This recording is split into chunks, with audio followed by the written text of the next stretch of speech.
They aren't on Twitter looking for someone to say, I wrote a book. It has a space pirate. Like, they don't want to read that tweet. They don't care. Who are you? Who are you? Why should they care?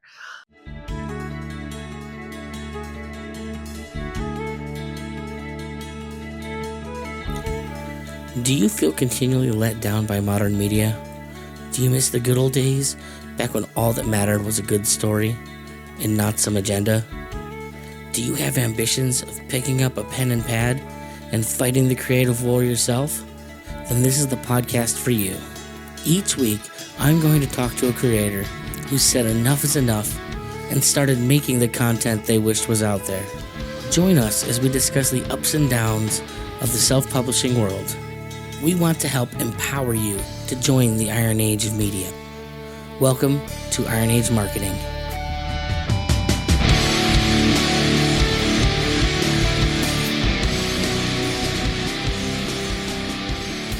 Welcome, everyone, once again to another episode of Iron Age Marketing. I am, as always, Nicky P.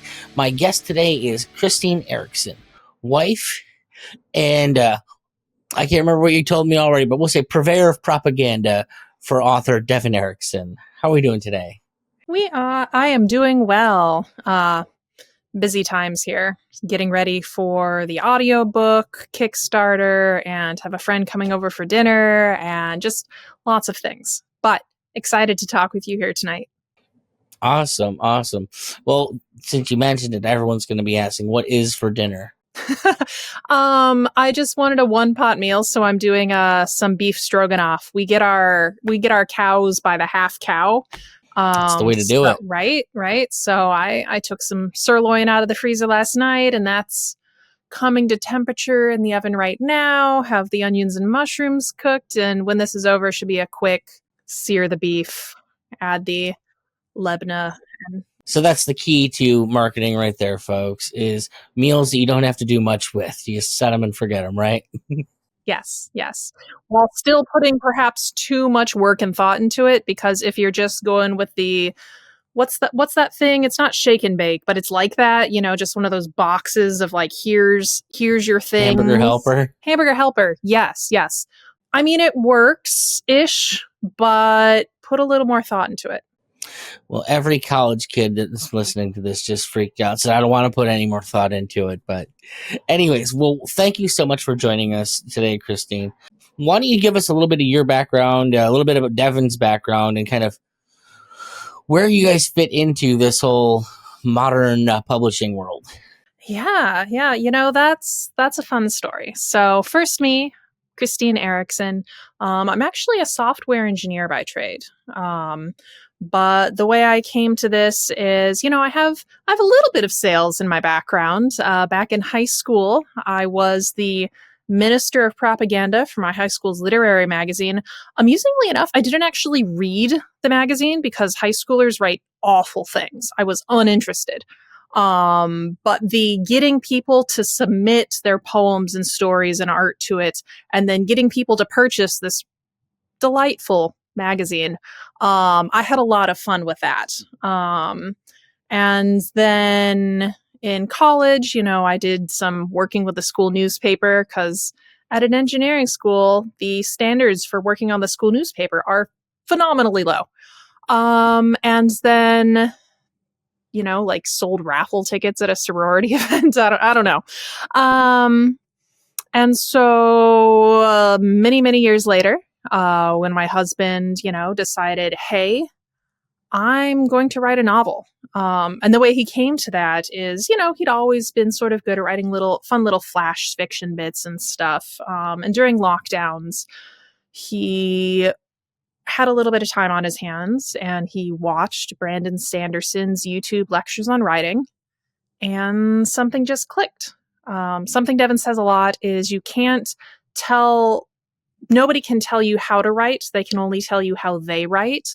And Sanderson's process and Devon's process are very similar.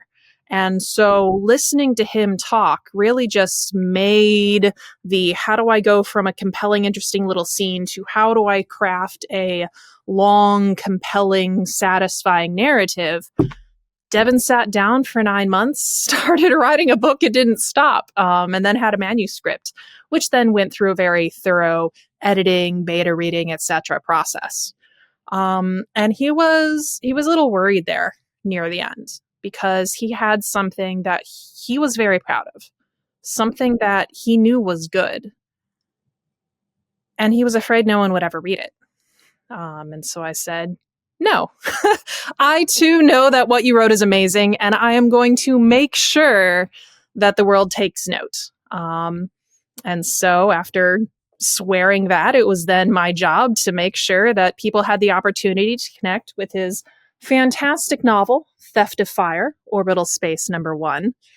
And things sort of progressed from there, and now he's got well over 700 ratings on Amazon. He's got a good number of sales. We don't really release hard sales numbers. I have a lot of fun at science fiction conventions, tabling. We just got back from one. It didn't have the best attendance, but we sold every book but one. And as Steve Jackson pointed out, that's the best number to sell, because if you sell out, you're kicking yourself for not bringing more books. So, that is very true. What did Devon do before he was a writer, I guess? primarily, most recently, and primarily a software engineer as well. He's a little more on the embedded stuff.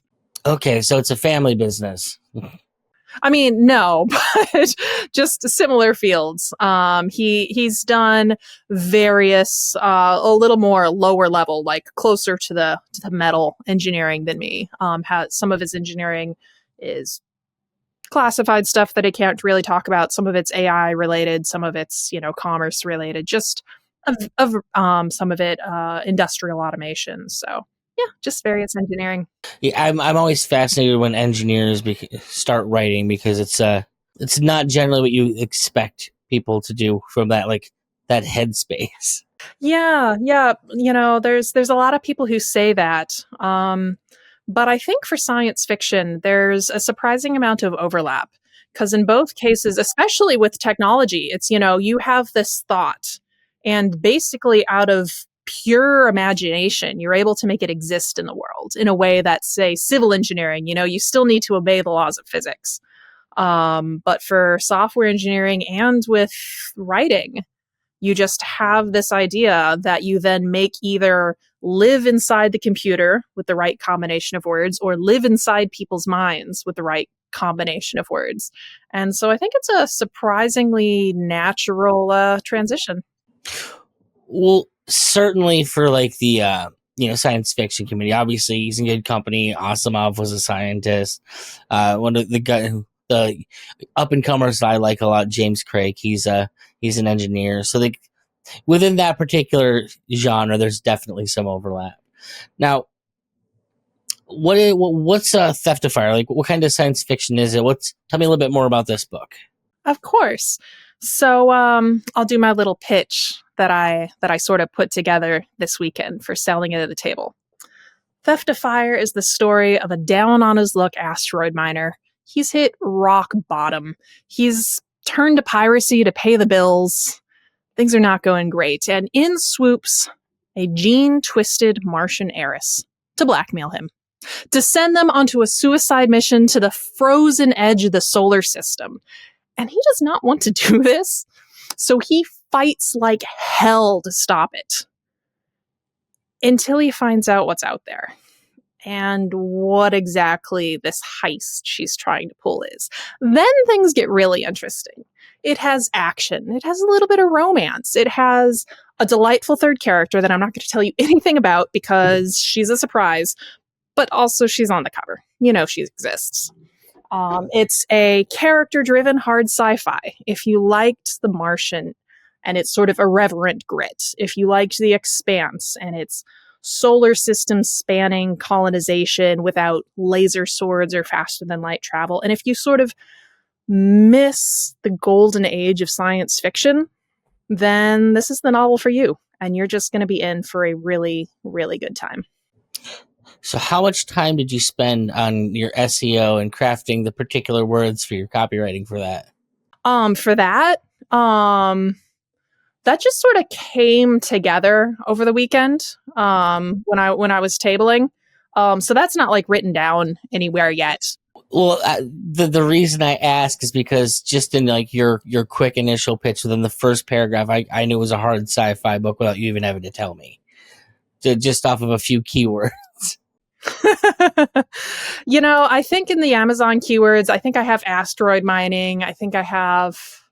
I don't remember what's like something like gene twisted. It kind of it's certainly evocative of a certain kind of story. Yeah, the minute you say asteroid mining, I'm like, oh, okay, so we're talking hard sci-fi, the old stuff, the good stuff, and obviously, you name drop the Expanse, so that's gonna place it in good company. Now, I'm gonna imagine this will be my personal question here. So, I'm imagining Devon probably would not be a fan of the politics of the guys that actually write the Expanse. I don't think either of us are particularly familiar with them. I actually wasn't aware that S.A. Corey was two individuals until like 6 months ago. But Devon is a libertarian, and his novel was actually a finalist. Excuse me, for the Libertarian Futurist Society's Prometheus Award recently. Um, but he is very against books being sort of didactic or being used as a platform to tell the reader what to think. So, of course, his libertarian views come through in the story and the society he instructs, but there's no Ayn Rand, here's my pages of why objectivism is correct lectures. Well, and the reason I asked that particular question is because I was a huge fan of the Expanse books and was fairly aware of the politics of the guys that wrote them, and was surprised endlessly at how even-handed they actually managed to play the macro political games that went on in those books. I'm a libertarian myself, and there's a lot of talk of like anarchists and anarchism in there, and I thought they painted a pretty even-handed brush. Just like, yes, big militaristic societies suck. Yes, overly capitalistic, societies controlled by small cabals of, elites suck. Yeah, and guess what? Even anarchism has its flaws. There's different things that work with all of them. So, like, the idea of people being able to write something so well crafted despite their own personal views certainly was like a breath of fresh air, like in today's world where so much of ideology is the core of books and usually ham-fisted at best. Yeah, I think the mark of a good writer is they're able to write someone who disagrees wholly with their own politics, but who has their own but who, if a reader is reading that character, they can recognize themselves in that. It's not, oh, here's a sock puppet looking like an idiot asshole so that the author can score political points. I mean, we all, as much as I might like Ayn Rand's books, I also realize they are pedantic as hell. And I guess the rule is just write a good book. If it happens to have libertarian themes, that's good. Because every time someone tries to write a libertarian anything, it always turns out terrible. Yeah. Or a insert philosophy here anything. There's I won't name the author, but there's some fellow who came out with a book around when Devon's book published that we jokingly refer to as Republicans Bad, the novel. And it's a sci-fi book, but like it's basically Republicans Bad, the novel. And it's just like even people who agree with that in the reviews are like, buddy, this is just too much. Right on. Now, you two, how long has this book been out, and how long have you been working on the raising awareness, building up Devon's profile online? How long has that process been going on so far? Yeah, so the book launched on 11/11 of 2023. So it's been about 7, 8, something like that months. I don't know, math. And started trying to raise awareness, a little bit before it. The number of pre-orders we had, it wasn't particularly impressive. We had some. We had pre-orders, but it's what might be, depending upon a day, it might be one day of sales, it might be 4 day of sales. It's within that range. And Devon, most of Devon's buyers become aware of theft of hire through Twitter. I've sort of long been a bit of a Twitter addict, watching it and stuff. And so decided, like, okay, I'm going to have an account that's me personally, as Christine Erickson, because anyone who I'm friends with on there, I want them to be able to just mute this account so I don't drive them insane. So I created an account. I was like, hey, Devon, you should have an account too. And around that time, Elon had purchased Twitter and had introduced the concept of long tweets, so more than 280 characters. And Devon is a loquacious fellow. He is not someone easily contained to 280 characters. So I think he was on there a little bit before that feature rolled out, and it was just maddening for him, because he's got things to say and he's just like too constrained and very frustrated with the website. But then once it became a place that's a little more like, okay, you can have a long conversation, which is his preferred conversational mode, he just sort of went off. And so he had a rather public disagreement with a well-known figure around the new year, so in December. And that sort of took off because Devon is sort of uniquely able to shape the feelings and thoughts people are having into words that make them go, yes, that's what I've been thinking.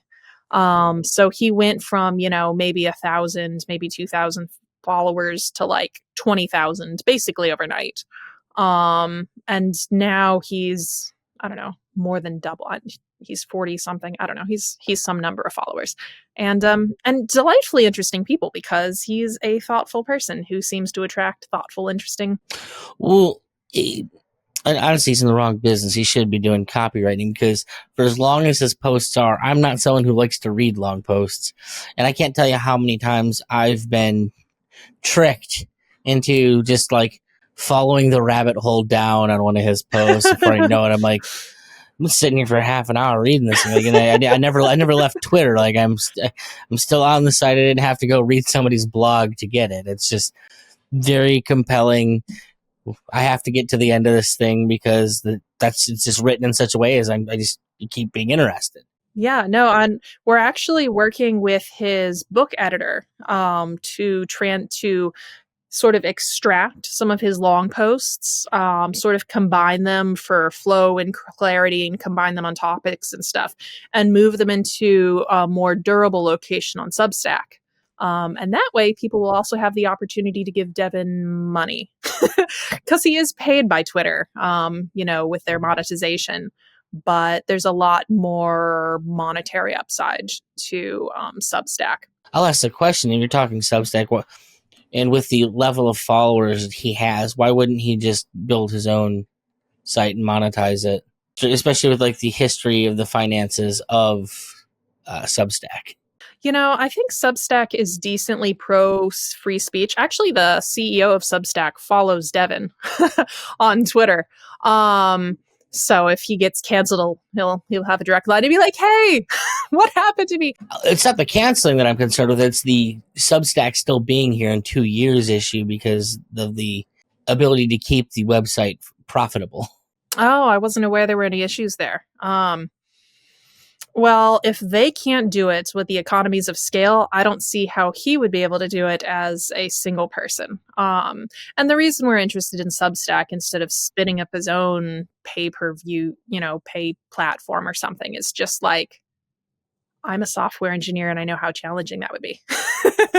There are a lot of very good features built into Substack, including discovery. That is its own little ecosystem that allows people to share articles in a way that is a lot more natural and findable than just his own website. Alas, it's no longer the heyday of the 90s where people are just visiting individual sites all the time. Platforms have really taken over. And so if Devon were to only publish his words on, devoneriksen.com/blog or something. Well, I'm not saying only. I guess my point is the end goal should always be your own website because you control that. Like the idea with platforms is they're a good place to corral people to go to where your actual product is. I guess is the way that in the marketing world, that's the way we're trained because why should I be giving all of my money and splitting it with other people when I could be selling the real product here and giving someone just like the finder's fee, I guess. Well, for this, we do actually get access to the email addresses of people who subscribe. So we can export that. And if Substack's good about that. I use them for my own website. I pull them off of there and use my own autoresponder. Yeah. And like I said, this is more just a monetization opportunity. Devon has this content already on Twitter that he's put out there for free. And so we told his editor, hey, we'll split Substack revenues with you if you help us just sort of make things to put out there. And yeah, it's a nice platform with an existing audience and community that both people who follow him on Twitter can then migrate over there and then spread news of his Substack to their sort of existing social networks on there. And I'm curious if given that plan, have you thought about actually taking it a step further and releasing a book of the long form musings of Devon? I bring that up because I hate Substack. Like everything about it annoys me. It's a terrible medium for reading anything, and I use it only because I realize other people are there. Fair. That actually also is a longer term plan. It's not something we want to take away from Devon's time right now, but after we collect things on Substack, then, they're still ours. We'll be able to then collect them and say, okay, now they are in a non-fiction book form. So hooray. I'm good. Hopefully people learn this. So that's if you ever go to one of those guys like I will help you make a book in 9 days or 2 weeks, and that's always the first thing it is. Well, why don't you just start taking your Substack articles and then we'll get them all nice and edited, and then you'll have a book of Substack. So it's good. You're thinking long term. You got the pieces in the puzzle. Part of the reason I have you on is because I know what you're doing is working. And so many people out there are banging their head against the wall right now with things that aren't working. And so it's good to talk to someone who's actually gotten traction and turn that into something. It's definitely scattering seeds. You throw something on the ground and you hope it's going to grow. And it can be a little frustrating because there are certainly plenty of things that I've tried that have not worked out. And there's things that do kind of work out, but in a sort of incremental way of A leads to B leads to C. And oh, look, C is great. And I wouldn't have been here without A, except A didn't feel useful at all. And just the fun ways little things can play off of each other. So I'm curious, what are some things that you thought for sure would work and then produce zero when it was all said and done? There is a very interesting person who has been gifted a copy of Theft of Fire by one of their friends. And I'm hoping this person, who has a large audience, will read it and love it and talk about it. And they haven't yet. And I don't want to say who it is. No, that's fine. The scenario is enough to. Yeah. Let's see. What else? Just some, occasional things where it's like, oh, look, there's a mention over here that hasn't really converted to sales very much. I would say Devon has had a lot of podcasts, YouTube, etc. appearances, some of them on platforms that are very large. And those only, they convert a little bit to sales, but not as much as you would expect. One of the things I actually stress with people, because where I come from is, when you go and you do that podcast, all too often the podcaster is going to tweet about it once. And then that's going to be the only mention of that podcast. So if for some reason that name doesn't strike somebody, they may skip over that episode. Like I will tell people forever, do the podcast. But what I always recommend is making content out of other people's podcasts yourself. Go download it off YouTube, cut it into shorts and clips, and re-upload it yourself, because it gives you the ability to turn what was maybe a mediocre spot and a chance to make a new friend, a new relationship in the industry But it also allows you to turn that into content that's going to be more apt to turn people back towards you than the original podcast itself would be. That does remind me, there's some fellow who does sort of like takes long form things and turns them into clips. And he's like, hey, I would like to do this work for you. And I was like, yeah, possibly. Yeah, let's talk about it. And I need to follow up on that. I do that work myself too. So I would do it myself, except I don't want to. believe me, I get it. So when I do it, I usually get paid pretty well for it to get over the I don't want to do this. that makes sense. Yeah, for that, I think it'll be another revenue share thing. It's like, okay, if we can measure exactly, okay, these clips turn into these sales because it's this kind of link, then hooray. So you guys sounds like are definitely deep down the rabbit hole on your analytics then also. Ish. No, I mean that's another. Well, if you're talking about tracking where individual sales are coming from, like you have to be paying attention, I guess, at least a little bit. We try.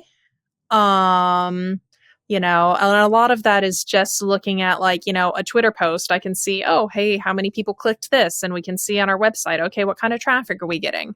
But that's, and I, you know, when I print bookmarks, the QR code there is, you know, a specific trackable QR code. Bookmarks don't. People don't scan QR codes on bookmarks. The bookmarks look good though. So But bookmarks actually have a different benefit, I find, and it's that it's part of the answer to when I talk to people. And I was like, "Well, I'm not in my marketing cycle. I don't want to. I can't do a podcast right now because I'm not actively promoting anything." And one of the things, this is one of the reasons I like the Twitter world, especially for someone like Devon, is that you have to stay relevant in people's minds. That's why an email list is important. That's why regular posting on Substack, Twitter, and things like that. Because if people go a year, 2 years, however long it takes you to write that next book, without hearing from you, they're going to forget about you.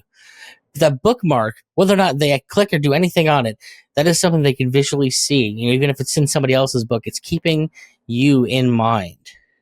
And that is the thing that like you can't be overlooked, because it's with all the things that are out there today that can draw and grab attention.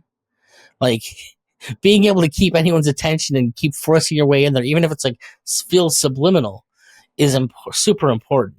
yeah, and that's, I mean, that's one of the reasons that I'm very interested in doing. So there's sort of swag and there's merch. Swag is sort of the free thing that's just, hey, name of item, keep this in mind. You know, it's the bookmark that says Theft of Fire. It's the free pin at the convention. It's the whatever.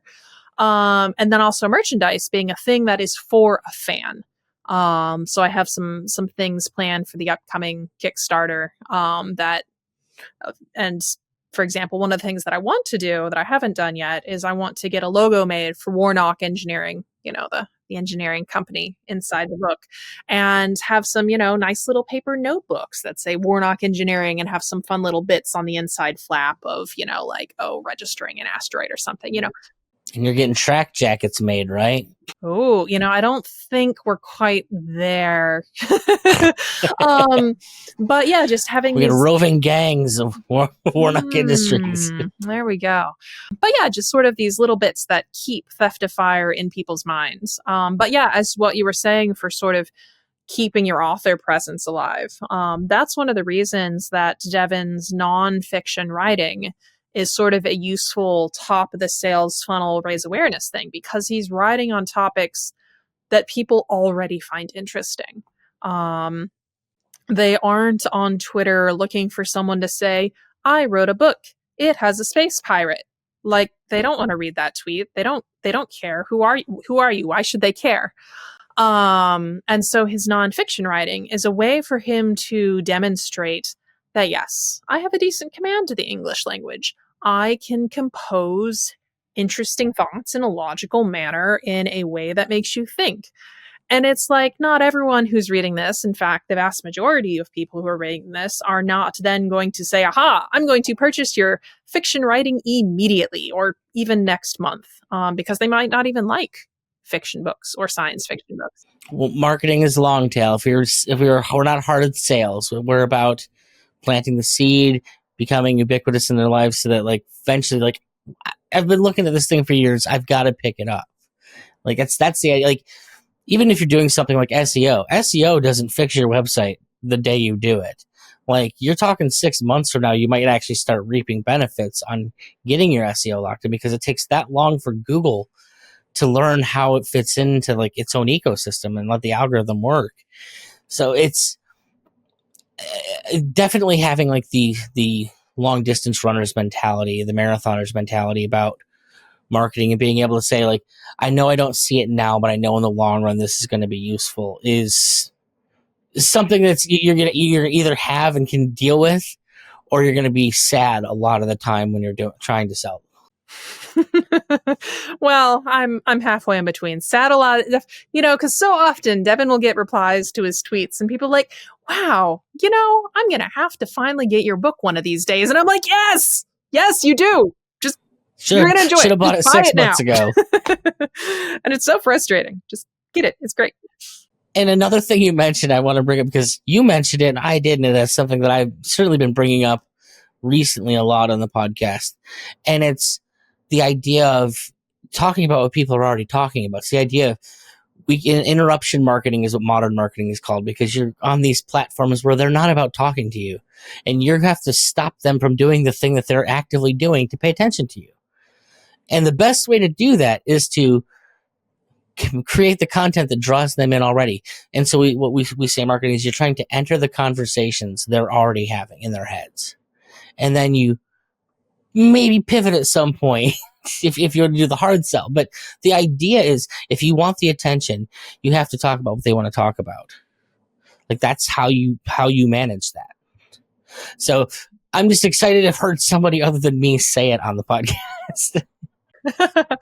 And it of course makes sense that there's a term for this. We've just sort of fallen into this and are probably reinventing the wheel in 6 million different ways. But yeah, no, that's, if anyone watching this takes away anything, it's that you have to be thoughtful, and you have to be intentional, and you have to consider your audience. Where are they right now? What are they thinking? What do they want? Are they even the audience you're wanting to be talking with? A lot of marketing is saying, hey, people who would like this, here this is. But also, you want to be pushing away the people who wouldn't like your product. If a person wants a super, super spicy Christian romance, don't read Theft of Fire. It's not that. Okay. Thank God. Or there's, so it's, if someone wants the political polemic that will tell people off for how dare you use air conditioning, here's a picture of the hellscape that, humanity will face because we dared use slightly too much carbon, you're gonna be disappointed by Theft of Fire. Don't read it. Go read something else. So be intentional in who you're talking to, who you're pushing away. And even, something like Theft of Fire, it does have a very broad appeal, but we sort of market to a more narrow band. You've seen Devon's tweets. They are not for everyone. There are more people who would like his book than who would like his tweets. But not the entire science fiction reading world is going to be exposed to his tweets. So our goal is, okay, well, people who would like his tweets, they'll read Theft of Fire. They will love it. Their coworker who would be put off by his Twitter presence, they're going to be, you read Theft of Fire and you tell your coworker, hey, Bob, I read this. It's so fun. You're going to love it. And then Bob doesn't need to know it. Yeah. So signal to noise ratio, you put out there for the optimum, if you put out there for the avatar, these are the people that are going to love this more than anything. And you bring those people, because when you bring those people in, inevitably they will talk about it, and they're going to talk about how great it is, and it may not talk about like the crap that other people won't like about it.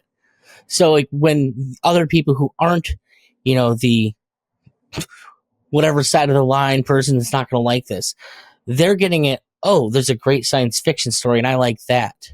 Whereas the people that maybe come in from Twitter are going to be the super fans. They're going to be the ones that have to have everything. And those are the people you want to talk to the most, develop the relationship with.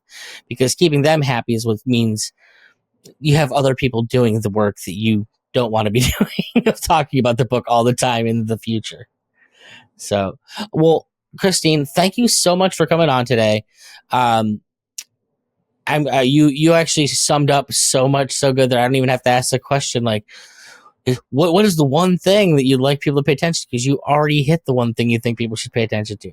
So the last question I have for you is, where can I send people to pick up a copy of the book?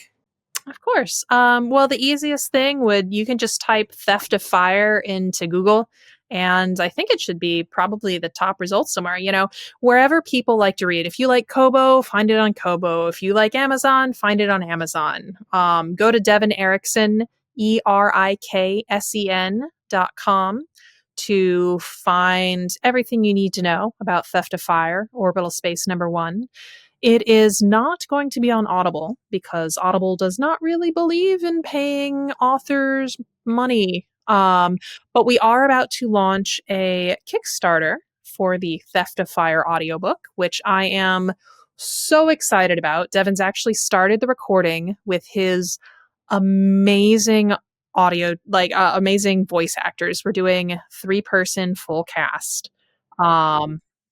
No, they're recording live together so they can play off each other. It's not person recording here and person recording here and then it gets jammed together. It is personal tasting, that's all. No, and it's not one of those like, hey, we're going to have like he walks down the hall and we go clink, clink, clink. It's like, no, it's just Devon doesn't like the sound of men doing women's voices or women doing men's voices. And because it's character driven, their voices are so integral to the story.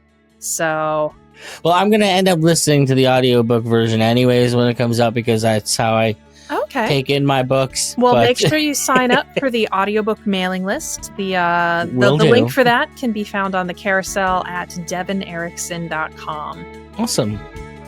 Well, once again, thank you so much for coming on today. Yeah, it's been fun. You have a nice night.